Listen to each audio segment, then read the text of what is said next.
It's Rob Reiner here with my good friend, Albert Brooks. and we would like to invite you to Behind the Lens or Beyond the Lens. No, It's somewhere near the lens. it's beyond the lens is when you're dead. Oh, Yeah. so this is Behind the Lens. Right. Who's the guy who hosts the show? Oh, Pete Hammond. Pete's been behind the lens since I was a kid. Really? Yeah, What's he doing back there? nobody can tell. The lens is too cloudy. Okay, well, watch us if you want.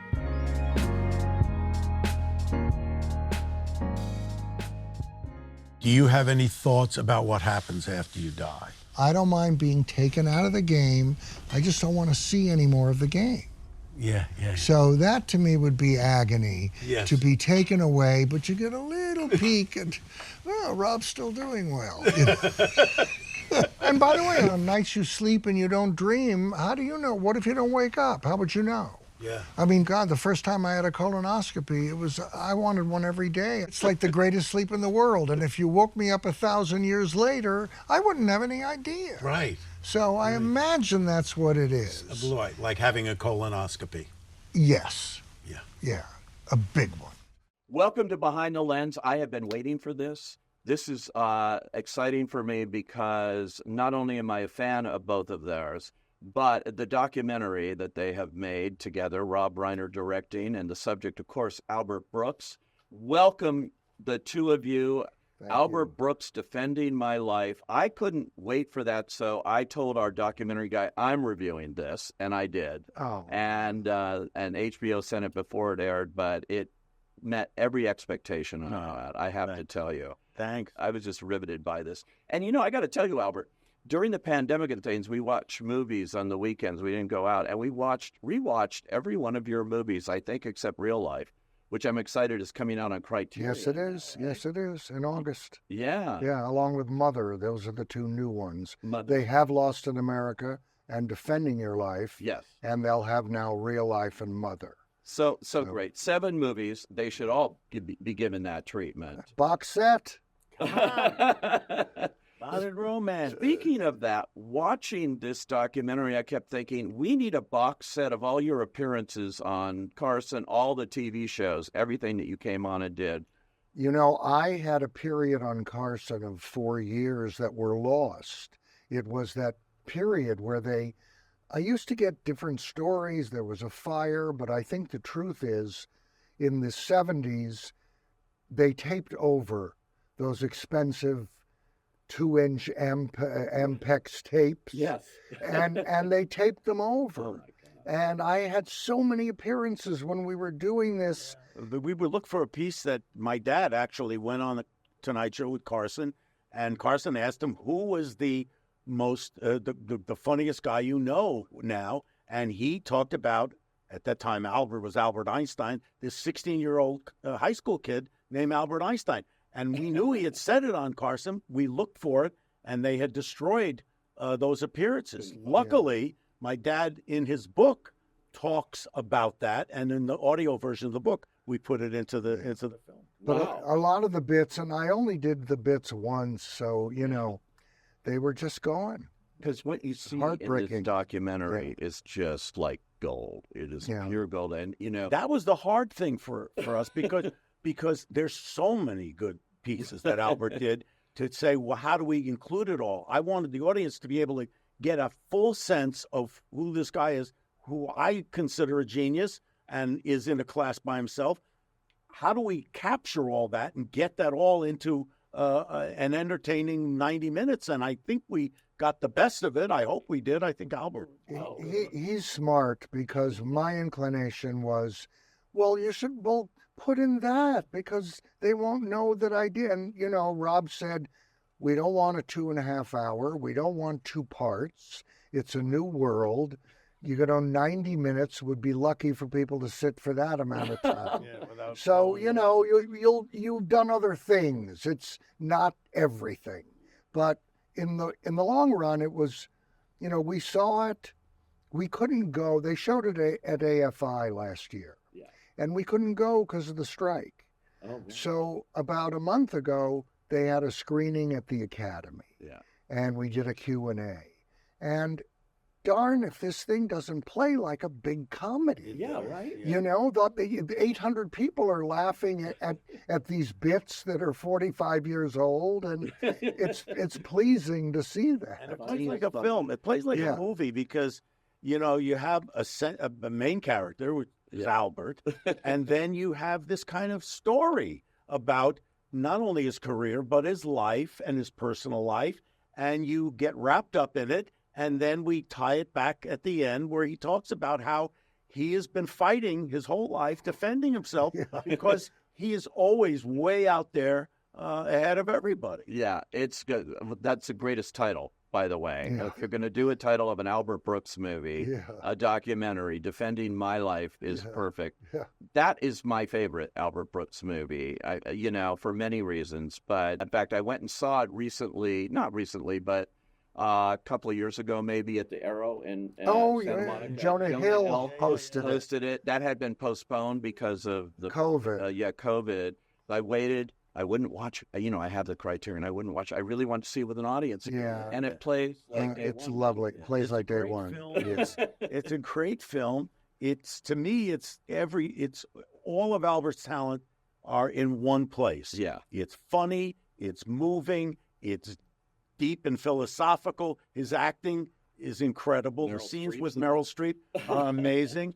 And to me, it's the most complete of all of his films. Not to say I love Modern Romance and Lost in America, real life, but this is, to me, the best of all of what he does. I have to ask you too, when you say Modern Romance, because the opening, you're sitting there, it's like My Dinner with Andre with clips, you know, and it's great that way. Yeah. But the setting that you chose is like the opening of Modern Romance. Well, a little bit. Like the Hamburger Hamlet or something. Yeah. Well, we did it at Mateo's. The famous, which is closed, but the restaurant's there, and it has that feeling. And that was the genesis of the documentary. Modern Romance was Hamburger Hamlet.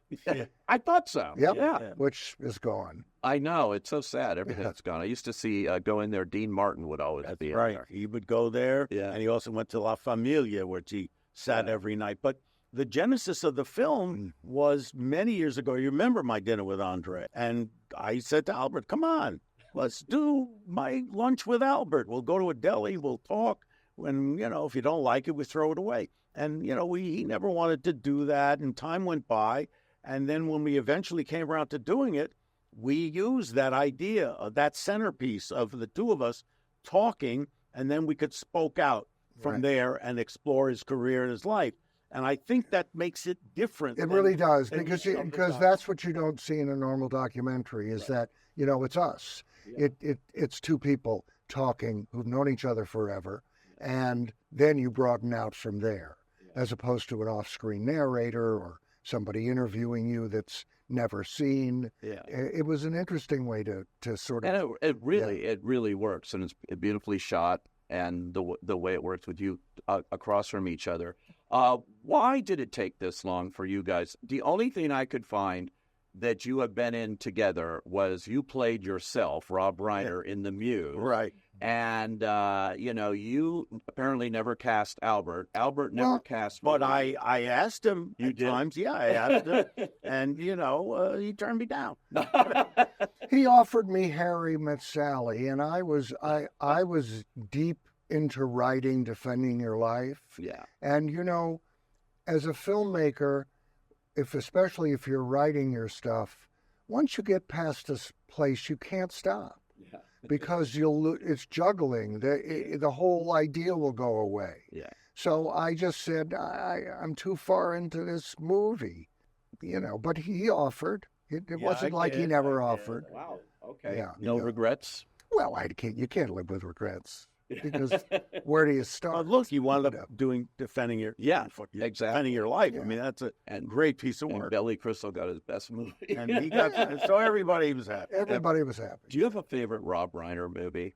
I have a list if I need to remind you. You don't have to remind me. Because it's a remarkable lineup. I told Rob the other day that I rewatch Misery, and I just think it's a great movie. You know, that he said that the other day, and that's the first time I ever heard him say that.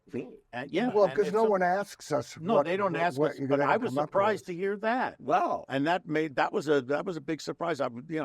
because that's so far away from the kind of movies. No, I but make a you lot made of that. You different- made that movie. I make a lot of different. Yeah. Yeah, well, Albert, he's been won awards, nominations. I mean, I looked at your list of awards. Most of them are Drive. Across the board critics group. Yeah. And I saw that movie. And we were talking. I just came back from Cannes. I saw that. That was a good Cannes in movie. Cannes. 15-minute standing ovation for that. Well, it seems like every Cannes gets at least 9. Yeah. You got 6 more. I think they're doing something else. Someone has to look into this. Yeah. I think they stand up and then somebody buzzes the seat. Yeah. But his performance in Drive is incredible. It's amazing. And that's what's so amazing about Albert. He does these pieces that make you laugh, hysterical, and then he'll do a performance like that, or like he did in Broadcast News, or a number of films, The Most Violent Year, or the one he did, The Concussion, where he played Cyril Weck. He'll do He's a things. Taxi Driver. Yeah. Taxi Bob's his first. My goodness, Taxi. I know. As you're a very good dramatic actor, is what he's. He is.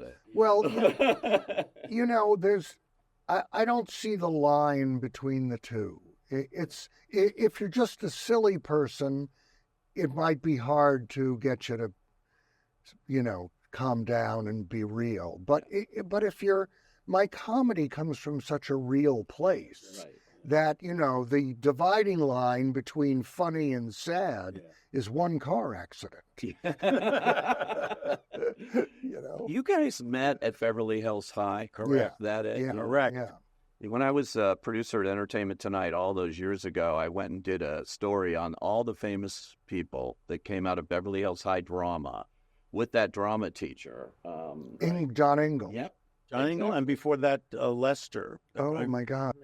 Lester. His last name was Lester. John. I can't remember. Well, you were both out of show business, fathers, Sound like a racehorse. The class that we were in. I'm out of Parkakarkas from Kentucky. He's out of Carl in New Haven. But in our class, we had Lee J. Cobb's daughter. Yeah. It was Julie Cobb. We had Groucho Marx's daughter. Wow. Melinda Marx. Oscar Levant's daughter. Amanda. And we had Joey Bishop's son, Larry Bishop. Who else? And Dreyfuss. Richard Dreyfuss was in the class too. He was the son of a Dreyfuss that you didn't hear of. Yeah. So you were all know you were going to go in, follow the footsteps, be in show business, and started there at high school. Well, I think so. I mean, I never wanted to be a comedian. I wanted to be an actor. And when I got back from school and started, there were no acting parts for me. I was 19 years old. Yeah.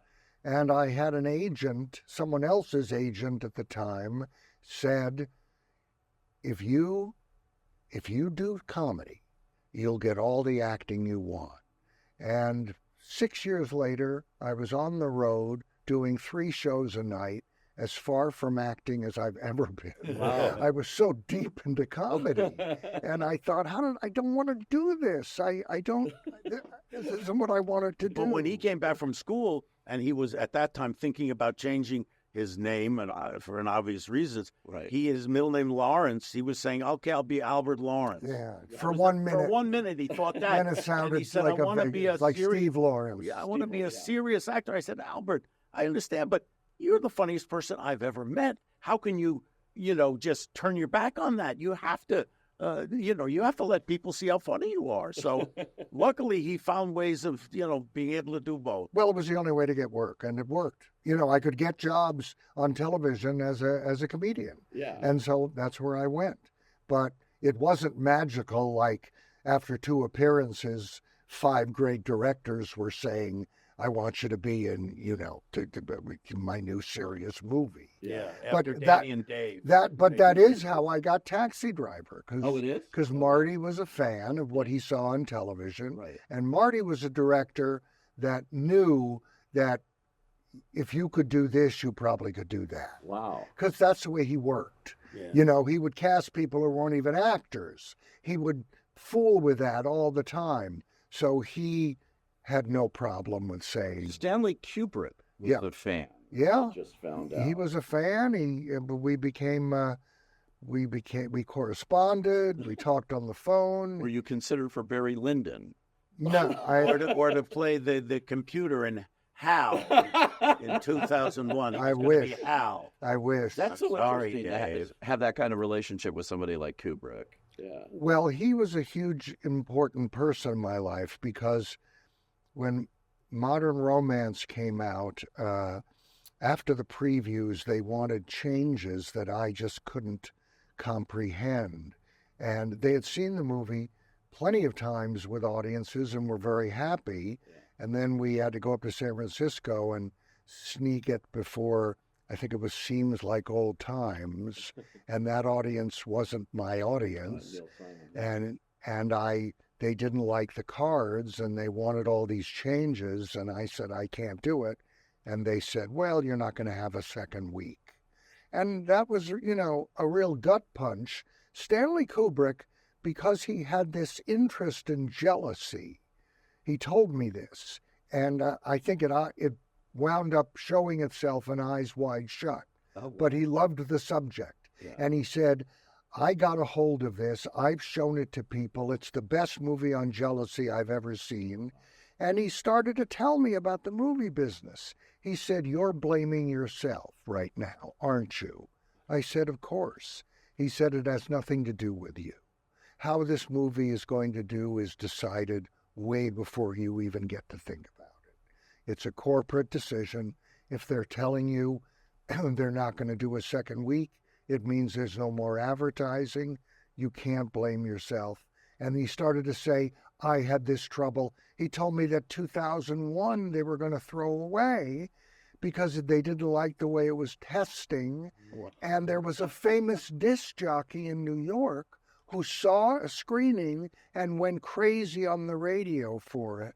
And it turned everything around. Wow. Yeah. That's amazing. So anyway, we corresponded and I would write him. And then one day I said, maybe I'll come visit. No. That was it. Don't do that. I'm fine with you in LA. Don't come here. Wow. But it meant a lot because it was really, I was hearing what the movie business was about from the person that I idolized. So, You are so influential. Rob would be the first person to say, I think there's so many great comics and things who have stolen from you. When you look at this material, you see Stolen, not so much stolen, but influenced. influence. Because as Chris Rock points out in the doc, you can't steal this stuff. Yeah. It's so personal and unique to Albert that you wouldn't know how to steal it or do it. But influence, people like Andy Kaufman, who was a conceptual comedian, he certainly talks about how Albert influenced him. Right. And, I noticed Ari Aster, who's a very great guy, wrote for the Criterion release of Defending Your Life, the centerpiece. And, he said, he said, my mother turned me on to you when I was 11. She was a crazy fan and I was a crazy fan. And, without knowing that, I like him and his work. Yeah. So that's the coolest thing. If someone you like says that, it really is great. Yeah, he's an interesting. Oh, he's good. good. Midsummer, that movie. He's good. He's going to have a very good career. Yeah. Yeah. I mean, see, they're out there, but I want to ask you about this time because you don't get that feedback as much now with streaming, with all of these things. You get no feedback that way. Comedy needs to play In front of like an I said, I went to Defending Your Life. I wanted to see it in a theater again. Yeah. It was packed. Yeah.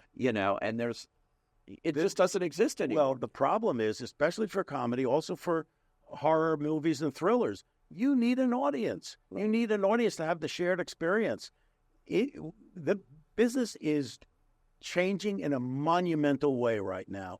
Nobody is, very few people going to the theaters. I mean, for special events they go, but for the films that we love and grew up on, they don't go to see those. They watch it on the streamer, like you said, and they don't all watch it at the same time. No. So they're, you're in your little pod or your pocket and you're watching something, and then if you've seen it, you can't even talk about it with somebody else at dinner because, wait, don't tell me I haven't seen it. So there's no shared experience and there's no shared ability to discuss the film that you see. I think it's the water cooler, and I think it's gone, except for sports, and that's why sports cost so much for these networks, and because that's the last place where people are watching at the same time. Right. And I could call you and say, "Did you see that play?" And chances are you'll say, "He was out. I can't believe it." Yeah. But if I called you during a show, during a third episode of an 8-episode show, you'll say, "Don't say a word." I haven't seen, we were talking about this the other day, but like when we did All the Family back in the 70s, we were a country of like 200 million people. Yeah. And every Saturday night, 45 million people would watch the show, and they had to watch it when it was on. Yeah. There was no TVR, DVR, TiVo, none of that stuff. So you had to watch it. That means you were watching with 40 to 45 million people, and you talk about it the next day. Now, like Albert says, if you get 10 million people to watch something and they're not all watching it at the same time, they're not having the shared experience. No, it would really radically change. That's why I don't love binging. My wife binges a lot. I don't like to binge. I think it works for shows. And some directors are going back to that now with dropping their shows, as they say in the business, one at a time. Yes. HB, well, I think it's the service. Yeah. Max seems to put on things once a week. Yeah. And I like that idea. Yeah. Netflix chooses not to do that, but I think they've been really successful at dumping everything. Yeah. It's worked for them. Yeah. But it's just a lot of product. And, even if your movie, when I was putting out movies, even if the movie didn't make $100 million, it got 2 weeks of real good attention. Yeah, right, it got yourself and critics and people writing about it. And theater lobbies full of posters. And people talking about it. And then another movie came. But how many movies at this moment are on streaming? Oh, yeah, a lot. Well, like one right now, Richard Linklater's movie, A Hitman, which should be in theaters because it's a total shared experience. He said the studios could have had it. They didn't want it. Yeah. Yeah, and we made 3 of his movies. And, you give it the right kind of attention. People say, "Oh, let's see the Richard Linklater movie. It's a new one coming out." So, and you can build it, and you can't do it now. No. You can't build it. And people, you give a review, or you go to the movie theater and you watch the film, and before it, you're seeing previews for films coming up. Oh, I can't wait to see that. Exactly. And, so none of that stuff. Well, it could work because we saw what happened with Barbie. Yes. Well, that's always going to, you're always going to have a couple. But that's not a good sign because there should be 17 of them. Yeah. And like small films, there would be 40 a year. Yeah. And some of them would be hits and some wouldn't, but they'd be there at the Bruin. You could go. It's funny you should say the Bruin because I was just about to say it's always lining up in Westwood, and there were lines around the block which also meant something. I know. That meant, that's a movie I got to see. Yeah. There's no word of mouth. There's, it's. I remember I don't know how many years back, but I remember the first time a multiplex opened here. Yeah. And there were like 14 theaters. And our first inclination was to say, "This is fantastic. They'll have the current hit, then they'll have the little one that couldn't get distribution." And in 6 months, the big one was in all of them. Yeah, taking half the screens. That was it, So Barbie, when can I see Barbie? At 1, 102, 104, 108, 110. So ever since 2005 with Looking for Comedy in the Muslim World, we have not had a movie directed by Albert Brooks. I've been waiting. Was that a bad experience? I mean, in terms of the distribution, which barely existed. It was not a nice experience. That movie was with Sony. Sony had made the trailer. We were on our way to Toronto. All of the posters, everything was made. And then the Danish cartoons happened that summer. And they didn't want the word Muslim in the title. And I said, "It's why I made it." I said, but we don't want to chance anybody getting hurt. And I said, I put the word Muslim in the title to show that you can do something. I'm the jerk in this movie. I'm not making fun of Muslims. I'm the jerk trying to succeed and I can't, but I have to have Muslim in the title because that's why I made it. Right. And they wouldn't do it. So then we were thrown to the curb and we wound up, I think, at Warner Independent. Yeah. And, once you get dumped by a studio, nothing is good after that. It's not good. And Warner Independent got dumped by Warner Brothers, by the way. It did. They didn't know how to release those It did. movies. And we have it in the documentary. They give them the big distribution pound, and here's how we're gonna do it. Yeah. We're not gonna take out ads on television. Yeah, they were trying to make it a good thing.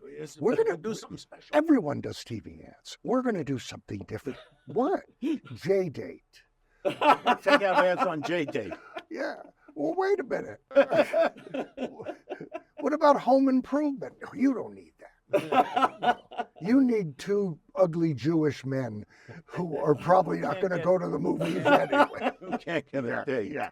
It sounds like you had quite a few of those kind of battles to maintain your dignity. That's why we call the film what it is. Yeah, right. Defending my life. It's tough, even if you're Rob Reiner with the lineup. I mean, really, I wrote them all out, Rob. I mean, there was like you had one after another after another. And the truth of the matter is, none of those films would ever get made, and couldn't even get made then, except for the fact that I had a relationship with Norman Lear. And that I ultimately started my own company, Castle Rock, where we finance our own pictures. None of those pictures are pictures that the studios ever wanted. Yeah, it's so interesting. Yeah. So you had to take it upon yourself. I otherwise I couldn't do anything. Yeah, that's wild. Yeah. Well, this movie really shows everything about creativity and lasting talent on both your ends. Is this your first documentary, not mockumentary? First real documentary. It is your first real documentary. Yeah, fake documentary I made. But you have Spinal Tap